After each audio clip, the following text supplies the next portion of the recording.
Bonjour mesdames, mesdemoiselles et messieurs, aujourd'hui nous allons étudier l'existence et le temps. Pour parler de l'existence, on va partir de la notion d'être. Quand on parle d'une chose, soit on peut dire qu'elle est, auquel cas on parle de l'existence, soit dire ce qu'elle est, dans ce cas on parle de son essence. L'essence d'une chose est ce qui la définit essentiellement. Le temps est le milieu où se déroule la succession des événements. Il y a donc bien un lien entre le temps, et le fait qu'il y ait un mouvement. 1. Essence et existence. On s'interroge sur le lien qui existe entre essence et existence. La question de savoir si on peut déduire l'existence d'une chose de l'analyse de son essence. L'essence d'une chose, l'essence d'un être est sa nature.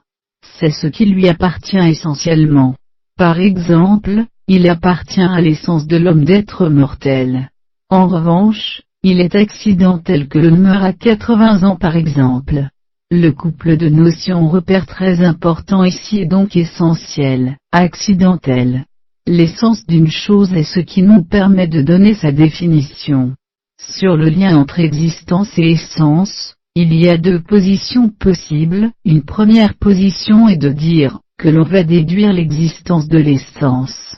C'est la position que prend par exemple Descartes dans ses méditations métaphysiques, qui entend prouver l'existence de Dieu en analysant son essence. Descartes dit que lorsque je réfléchis à la notion de Dieu, je trouve la notion d'un être absolument parfait. Et voici son raisonnement, Dieu est un être absolument parfait qui a toutes les perfections. Or, l'existence est une perfection. Donc Dieu existe. Autrement dit Descartes, je ne peux pas plus concevoir Dieu sans l'existence que je ne peux concevoir une montagne sans vallée. Autrement dit encore pour Descartes, je peux déduire analytiquement l'existence de Dieu de son essence. J'analyse la notion de Dieu, et je trouve l'existence qui appartient à sa notion. Donc dans cette position, on déduit l'existence d'une analyse de l'essence. Kant critique l'argument ontologique de Descartes. Pour Kant, on ne peut pas déduire l'existence de l'essence. En effet, quand j'analyse une chose dit Kant, je ne trouve pas nécessairement son existence. L'existence n'est pas un prédicat comme les autres, explique Kant. Par exemple, si j'analyse ce qui fait l'essence d'une fleur, je ne trouverai pas le fait que cette fleur existe. L'existence ne peut en réalité qu'être constatée. Quand je dis qu'une chose existe, je n'émets pas un jugement analytique mais un jugement synthétique. La notion en elle-même ne contient rien qui m'indique son existence. Dans sa critique de la raison pure, Kant prend un exemple, 100 thalers, une ancienne monnaie allemande, possible ne contiennent rien de plus que 100 thalers réels.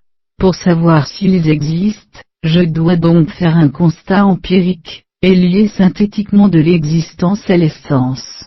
Pour Kant, on ne peut déduire l'existence de l'essence, car l'existence vient en dehors de l'essence, elle est rajoutée par un constat empirique. 2. L'existence est le propre de l'homme. Dans un second temps, il est important d'approfondir cette notion d'existence en rappelant que l'existence n'est pas que le fait d'être, puisque l'existence est le propre de l'homme. En effet l'homme, à la différence des objets, n'est pas clos sur lui-même.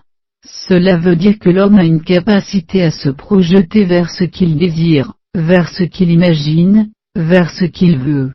Il a la capacité de se projeter vers l'avenir en mobilisant son imagination et ses souvenirs.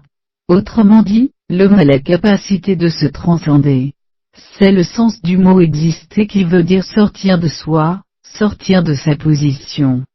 C'est le fait de se transcender, de ne pas être clos sur soi.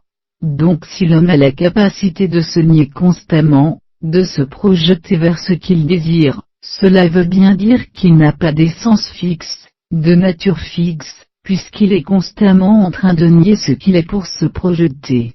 Autrement dit, l'homme est libre, puisqu'il n'est pas déterminé par une essence. C'est la grande thèse de Jean-Paul Sartre, qui écrit dans l'existentialisme est-il un humanisme ? L'existence précède l'essence.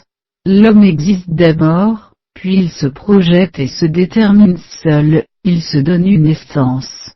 S'il n'y a pas de nature humaine, ce qui veut dire que l'homme est libre, il existe cependant une condition humaine.